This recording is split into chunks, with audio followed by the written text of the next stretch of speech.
सर्वशक्तिमान परमेश्वर के वचनों के पाठों का संग्रह।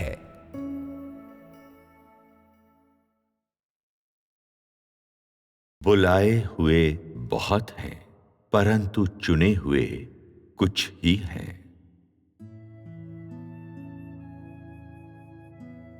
पृथ्वी पर मेरे अनुयायी होने के लिए मैंने कई लोगों को खोजा है। इन सभी अनुयायियों में ऐसे लोग हैं जो याजकों की तरह सेवा करते हैं, जो अगुवाई करते हैं, जो बेटों को आकार देते हैं, जो लोगों का गठन करते हैं और जो सेवा करते हैं।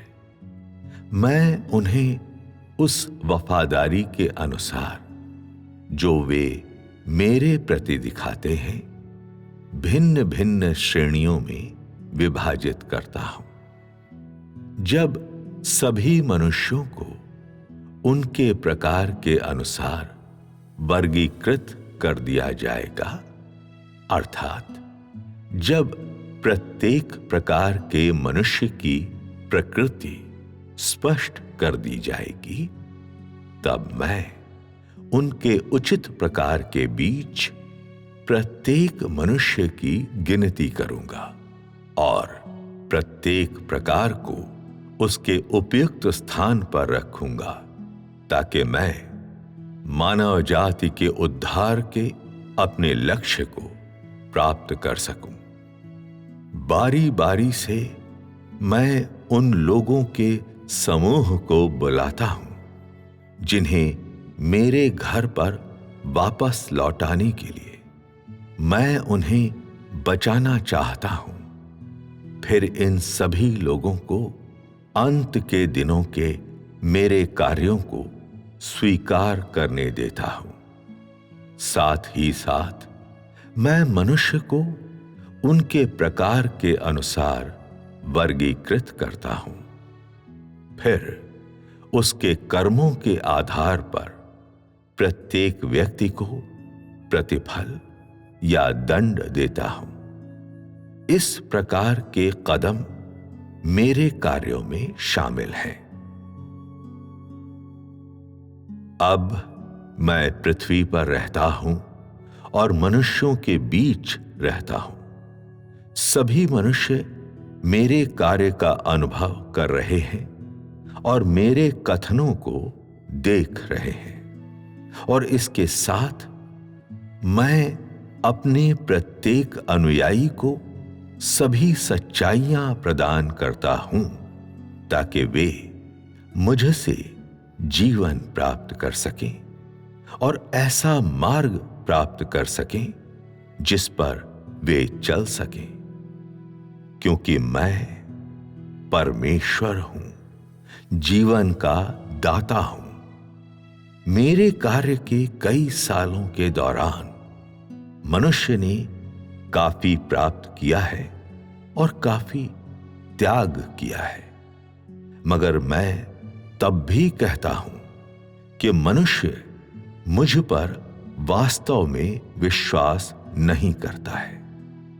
ऐसा इसलिए है क्योंकि मनुष्य केवल अपने ओठों से स्वीकार करता है कि मैं परमेश्वर हूं, जबकि मेरे द्वारा बोले गए सत्य से असहमत होता है और उस सत्य का तो बहुत ही कम अभ्यास करता है जो मैं उससे अपेक्षा करता हूं। कहने का अर्थ है कि मनुष्य केवल परमेश्वर के अस्तित्व को ही स्वीकार करता है, लेकिन सत्य के अस्तित्व को स्वीकार नहीं करता है। मनुष्य केवल परमेश्वर के अस्तित्व को ही स्वीकार करता है, परंतु जीवन के अस्तित्व को नहीं। मनुष्य केवल परमेश्वर के नाम को स्वीकार करता है, परंतु उसके सार को स्वीकार नहीं करता है। अपने उत्साह के कारण मनुष्य मेरे लिए घृणित बन गया है। क्योंकि मनुष्य मुझे धोखा देने के लिए बस कानों को अच्छे लगने वाले वचनों को कहता है और कोई भी सच्चे हृदय से मेरी आराधना नहीं करता है। तुम लोगों की वाणी में सांप का प्रलोभन है। इसके अलावा यह चरम रूप से अहंकारी, असंदिग्ध रूप से प्रधान स्वर्गदूत द्वारा घोषणा है। और अधिक क्या, तुम्हारे कर्म शर्मनाक अंश तक तार तार और फटे हुए हैं। तुम लोगों की असंयमित अभिलाषाएं और लोलुप अभिप्राय सुनने में अपमानजनक है। तुम सब लोग मेरे घर में पतंगे, घृणा के साथ छोड़ी जाने वाली वस्तुएं बन गए हो, क्योंकि तुम लोगों में से कोई भी सत्य का प्रेमी नहीं है, बल्कि ऐसे मनुष्य हो जो आशीषों के स्वर्ग में आरोहण करने के और मसीह के पृथ्वी पर अपनी सामर्थ्य का उपयोग करने के शानदार दर्शन को देखने के इच्छुक है। क्या तुम लोगों ने कभी सोचा है कि कोई तुम लोगों के समान इतनी गहराई तक भ्रष्ट कोई मनुष्य, और जो बिल्कुल भी नहीं जानता है कि परमेश्वर क्या है, कैसे परमेश्वर का अनुसरण करने के योग्य हो सकता है? तुम लोग स्वर्ग में कैसे आरोहण कर सकते हो?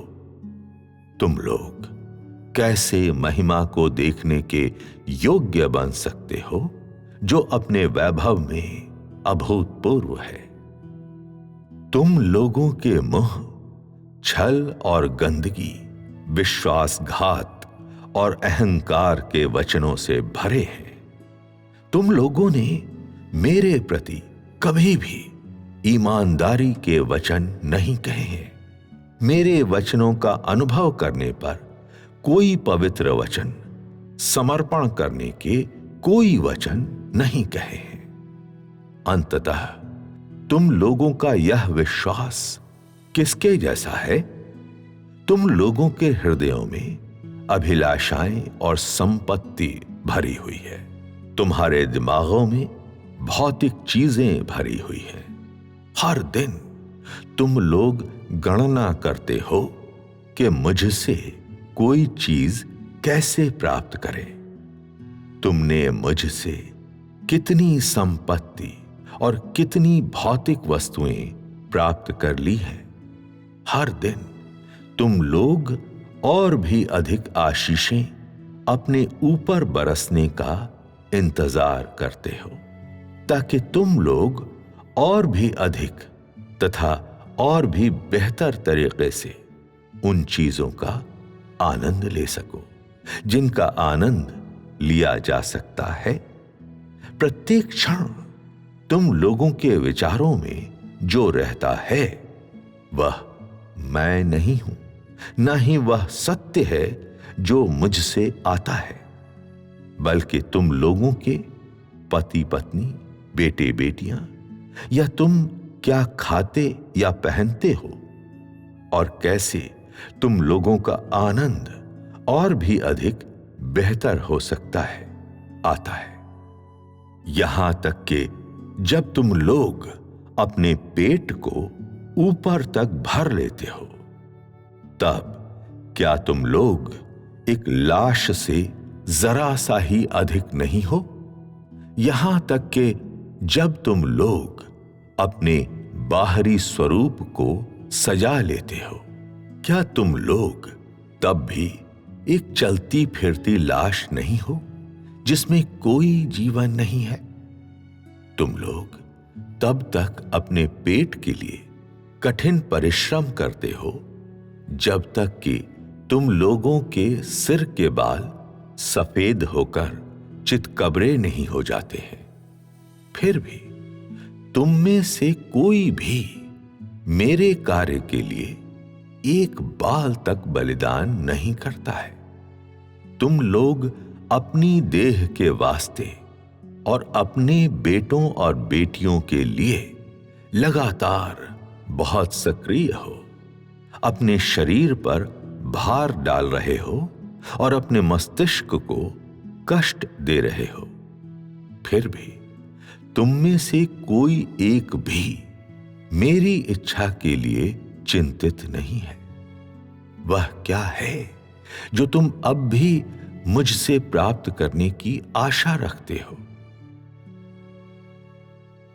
अपना कार्य करने में मैं कभी भी जल्दबाजी नहीं करता हूं। मनुष्य चाहे किसी भी तरीके से मेरा अनुसरण करे, मैं अपना कार्य प्रत्येक कदम के अनुसार, अपनी योजना के अनुसार करता हूं। इसलिए यद्यपि तुम लोग मेरे विरुद्ध बहुत अधिक विद्रोह कर सकते हो, किंतु मैं तब भी अपना कार्य नहीं रोकता हूं और तब भी उन वचनों को बोलता रहता हूं जो मैं बोलना चाहता हूं। मैं अपने घर में उन सब को बुलाता हूं जिन्हें मैंने पूर्व नियत किया है, ताकि मेरे वचनों को सुनने के लिए उन्हें एक श्रोतागण बनाया जाए और फिर उन सभी को अपने सिंहासन के सामने रखा जाए जो मेरे वचन का पालन करते हैं और मेरे वचन की अभिलाषा करते हैं, जो मेरे वचनों की ओर पीठ फेर लेते हैं, जो मेरी आज्ञा का पालन करने और मेरे प्रति समर्पण करने में असफल रहते हैं और जो खुलकर मेरी अवहेलना करते हैं, वे अंतिम दंड की प्रतीक्षा करने के लिए एक ओर डाल दिए जाएंगे। सभी मनुष्य भ्रष्टता के बीच और दुष्ट के हाथ के अधीन रहते हैं। इसलिए मेरा अनुसरण करने वालों में से बहुत से लोग वास्तव में सत्य की अभिलाषा नहीं करते हैं। कहने का अर्थ है कि अधिकांश सच्चे हृदय से या सत्य के साथ मेरी आराधना नहीं करते हैं, बल्कि भ्रष्टता, विद्रोह और कपटपूर्ण उपायों से मेरा विश्वास प्राप्त करने की कोशिश करते हैं। यही कारण है कि मैं कहता हूं, बुलाए हुए बहुत हैं, परंतु चुने हुए कुछ ही हैं। वे सभी जो बुलाए गए हैं अत्यंत भ्रष्ट हैं और एक ही युग में रहते हैं, किंतु जो चुने गए हैं वे केवल वह समूह है जो सत्य पर विश्वास करते हैं और इसे स्वीकार करते हैं और जो सत्य का अभ्यास करते हैं। ये लोग समष्टि का एक मामूली हिस्सा होते हैं और इन लोगों के बीच से मैं और भी अधिक महिमा प्राप्त करूंगा। इन वचनों से मापने पर क्या तुम लोग जानते हो कि तुम लोग चुने हुए लोगों में से हो? तुम लोगों का अंत कैसा होगा? मैं पहले ही कह चुका हूं कि जो मेरा अनुसरण करते हैं वे बहुत हैं, परंतु जो मुझसे सच्चे दिल से प्रेम करते हैं वे बहुत ही कम हैं। हो सकता है कि कुछ लोग कहें कि यदि मैं तुमसे प्रेम नहीं करता तो क्या मैंने इतनी बड़ी कीमत चुकाई होती? यदि मैं तुमसे प्रेम नहीं करता तो क्या मैंने यहां तक तुम्हारा अनुसरण किया होता? निश्चित रूप से तुम लोगों के पास कई कारण हैं और तुम लोगों का प्रेम निश्चित रूप से बहुत ही महान है, किंतु मेरे लिए तुम लोगों के प्रेम का क्या सार है? प्रेम जिस प्रकार से यह कहलाता है, ऐसी भावना का संकेत करता है जो शुद्ध और दोष रहित हो। जहां तुम प्रेम करने, महसूस करने और विचारशील होने के लिए अपने हृदय का उपयोग करते हो। प्रेम में कोई शर्त, कोई अवरोध या कोई दूरी नहीं होती है। प्रेम में कोई संदेह, कोई कपट और कोई धूर्तता नहीं होती है। प्रेम में कोई दूरी नहीं होती है और कुछ भी अशुद्ध नहीं होता है।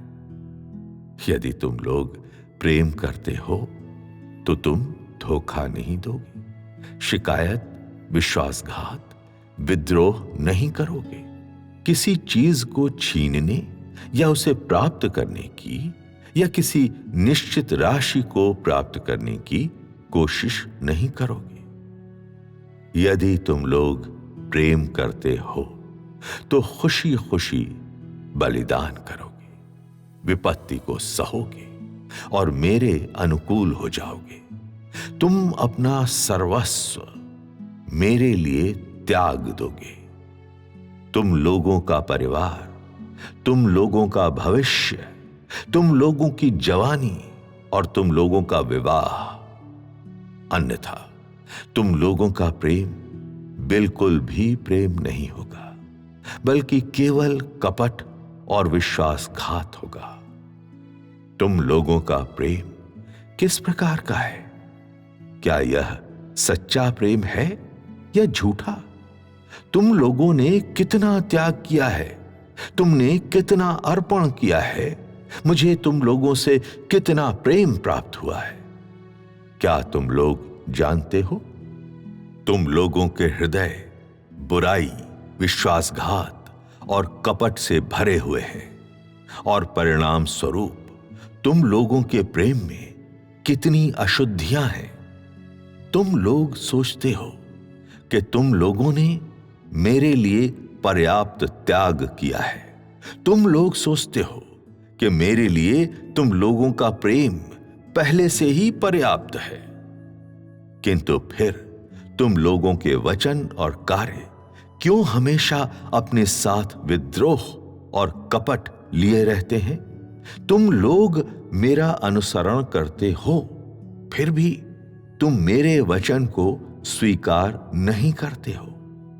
क्या इसे ही प्रेम माना जाता है? तुम लोग मेरा अनुसरण करते हो, फिर भी मुझे एक तरफ डाल देते हो।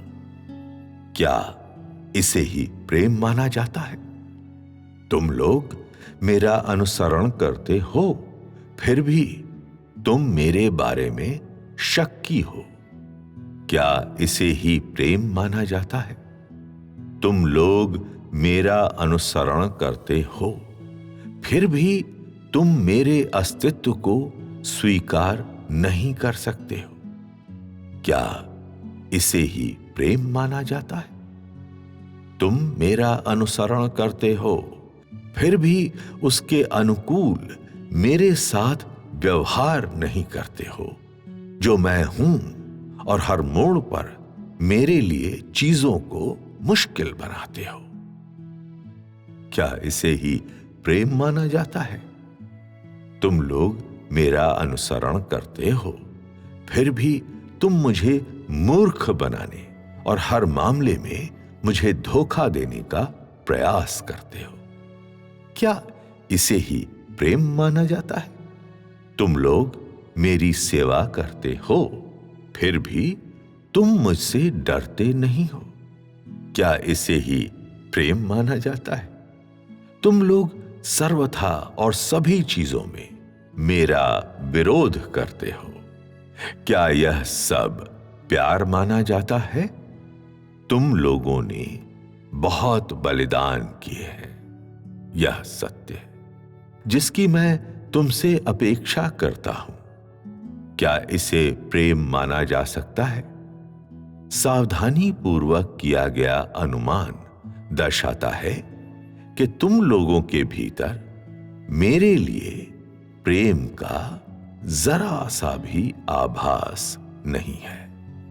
इतने सालों के कार्य और इतने सारे वचनों के बाद जो मैंने तुम लोगों को प्रदान किए हैं, तुम लोगों ने वास्तव में कितना प्राप्त किया है? क्या यह पीछे मुड़कर सावधानी पूर्वक देखने योग्य नहीं है? मैं तुम लोगों की भर्त्सना करता हूं, जिन्हें मैं अपने पास बुलाता हूं।